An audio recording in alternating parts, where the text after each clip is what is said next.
Massive warning. Around the world, the share of US global foreign currencies is reducing dramatically. So, US treasuries around the world have fallen to a record low. Now, what does this mean? And why are central banks around the world stacking gold?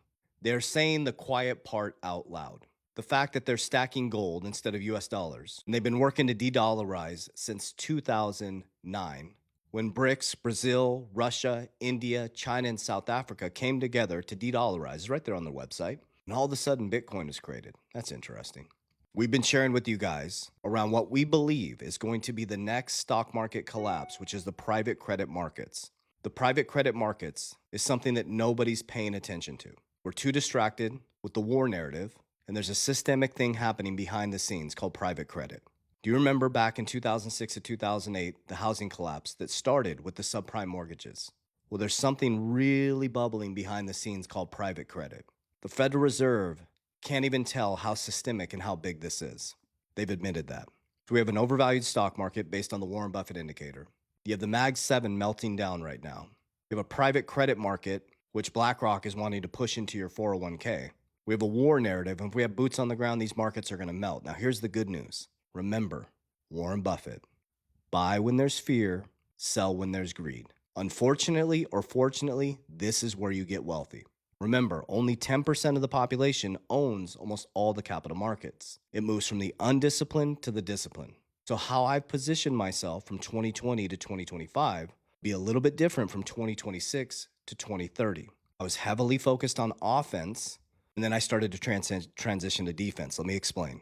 I invented what's called Capel DR. It's not an investment, it's a system that helps you navigate through economic cycles. There's been over 32 major market collapses in the last 200 years. And I finally started to study this at a deep level. I came from banking, I didn't even understand how the system worked. But when I finally woke up is in 2020 when they shut down my business and took away my income. Key, they took away my ability to feed my family by shutting down my business next door. They locked my doors with the pandemic. So then I started to realize, I'm like, wait a minute. Is crypto my savior? All of a sudden, it's going parabolic only if I was able to understand how wealthy moved through the system. So I decided to study it at a deep level. I realized that cash is trash. Cash flow is king. You don't need more income, you need more cash flow. You can do both, increase your income and increase your cash flow, it's game over. Next is A, assets. I wanted to make sure that I was in assets that were deflationary, that had fixed supplies, and that would survive into the next financial system. That's how I got heavy into digital assets. And I'll share with you my exact portfolio on the back end, no gatekeeping. So A, assets, I realized is called offense. Offense looks like this. This is what they put your retirement in, 401k, crypto. So you're trying to catch fish in a barrel, hoping that you retire, you don't land in like a 2006 to 2008, and hoping that these markets don't melt down with the private credit markets and the Mag 7 melting down. In a war narrative, if boots go on the ground, your 401k is going to melt down. So that's like catching a fish in a barrel. What you use as retirement offense, we trade. We calmly exit on the way up when people are trying to get greedy. We enter when the markets come collapsing down. Doing a video tomorrow. Warren Buffett is quietly sitting on a shitload of cash. Why? Because he's waiting for the drop. He trades what you see as retirement. So A is offense. It goes like this, okay? It's very easy. It's not that difficult. What we do with A is when we're in profit, we pull profits off the table. And P, this is where I changed the game. I built defense models, which allow me to, and cash flow models, which allow me to be calm when we're in a bear market like this, when we're in the red. So now I'm in defense. What is defense? Cash value life insurance, family banks. It's called life insurance. We use it during our life. I protected my principal, so when you come collapsing down, I insured my profits. I have permanent life insurance, and I have L, which is leverage. When the markets go red and they just completely melt down, I leverage against my own family bank at low interest, and I go in and I buy more cash flow and I buy red assets, good companies at a fair price. I'm able to sit it out because I don't have to pay the loan back, comes off the death benefit for the next market. When the market goes up, I now have free assets. I also buy things like silver for bartability and stability. I like Berkshire for stability and longevity.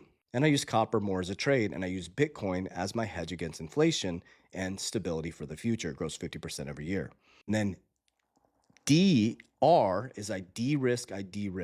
So now that we're in the bear market, today is March 31st, 2026, this is where you get wealthy. What happens is you enter when there's greed, you exit when there's fear. You should be entering when it's red and exiting when it's green. You see, it's all about inverting everything. If you invert everything in this 3D world, you're going to win. It's not that difficult. They just make it very difficult. Remember, what you see as retirement, we trade. What you see as boring, we use to defend. Wealthy people have a lot of insurance, a lot of real estate, trust, and LLCs. But they demystify it and they make it seem super difficult, and it's not that hard. You just need to understand the difference between income and cash flow. So when I get paid income, I take 10% and I buy dividend stocks that create cash flow, make money while I sleep. I also created businesses that make money while I sleep. But I take that money and I buy assets. Then as those assets profit, I put it into protection. When I leverage and get credit, my credit buys more assets and cash flow, not stuff that are liabilities. All my liabilities are through my businesses that create taxes, tax benefits. I rent where I rent where I live, and the properties I own, people pay me rent. Invert everything. Now, will I buy a primary residence that I own at some point? Maybe. But think about this. I live in a very large home and I pay rent. It would have been a $300,000 down payment. But what if I took that $300,000, I put it in the capital markets during the bear market? And instead of paying a $13,000 mortgage, I'm paying a $6,500 rent. So I freed up about $6,000 in cash flow per month, $300,000 into the capital markets. Which one do you think would do better? $300,000 in the capital markets and $6,000 a month going into the capital markets over the next 3 years. In the bear market, when I hit the bull market, let's just say I went into Bitcoin. Let's just say I did that. Which one do you think would be a better asset?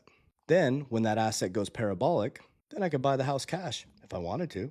You just have to change your thinking. So the real estate that I own, people are paying me rent. They're paying down my mortgage and creating future cash flow. Invert everything. Then I have a trust and LLCs that own all my assets, my legacy assets. Invert everything. So I hope this information reaches your heart well. It's nothing to fear. What you should fear is not learning how it works. And what you should fear is not understanding that it follows nature. You're not going to beat nature. You're not going to beat what God created. There's a bull market. There's a bear market. There's winter. There's spring. It all works in unison. So get your shit together. Pay attention.